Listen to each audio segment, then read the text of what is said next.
Hi.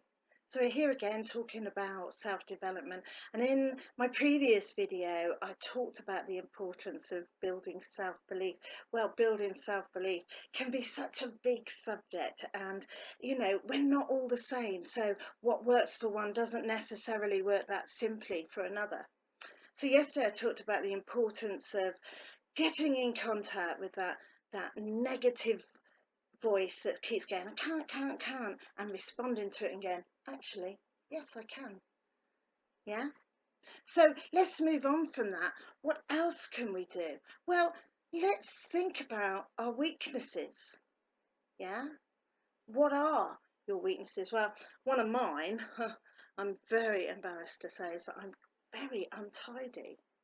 But I know that actually, when I'm organised, I achieve a lot more. So what I needed to do, obviously, was I needed to take that untidiness and sort it, make things tidy, make things organised, and then I function much better. I achieve much more because I'm not cluttered in my head the way that I'm cluttered around me. Yeah. So what are your weaknesses? What are your weaknesses that you can turn into a strength? Every weakness can be turned around, no matter what it is. Of course, another weakness may well be around things like administration skills. Not all of us were born with administration skills. Some people seem to be naturally adept at running off emails and all of that sort of thing. But you know what? What you can do is you can focus just on the things that you need to do and maybe ask someone else to do the other things. Yeah. Maybe even, you know, think about taking some kind of study that would help you to improve. Maybe learn touch typing. That would help you improve. What about Microsoft courses? So you can improve on how you use Outlook, get more adept with Outlook. There's so much more to Outlook, than just emails and a calendar. It can be so helpful in so many other ways. So turning your weaknesses into a strength. Yeah.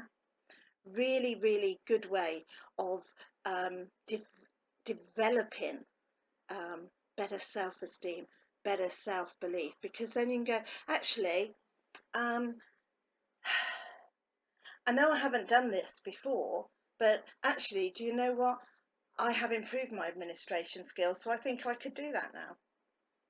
And actually, I know that I've not seemed like the obvious person to do a presentation, but I've been practicing and I've been learning some public speaking techniques. So now I'd like to have a go at doing that presentation. How about that? Lots and lots of things. Really, really useful. And what about, here's one way to think about it. If it's really, really popular now, these films about Marvel comic characters. My favourite one is the Wolverine, of course. However, lots of people have different favourite superheroes, and they all have these strengths, these things that they can do that others can't. Um, Although, of course, some of them do not actually have a superpower.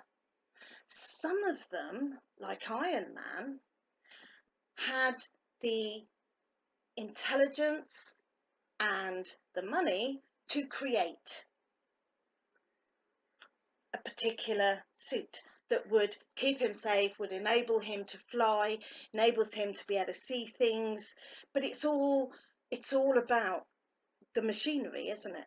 What about Batman? Batman doesn't have any superpowers. What he does have is he's highly trained in all kinds of fighting techniques. And again, he has tools that enable him to be a superhero. So what are your tools? What is it that can make you the superhero of your sphere? Right? What is it that if you needed some kind of superhero tool or superhero power to achieve what you wanted to achieve, what would it be? What would it be? So, for instance, if you wanted to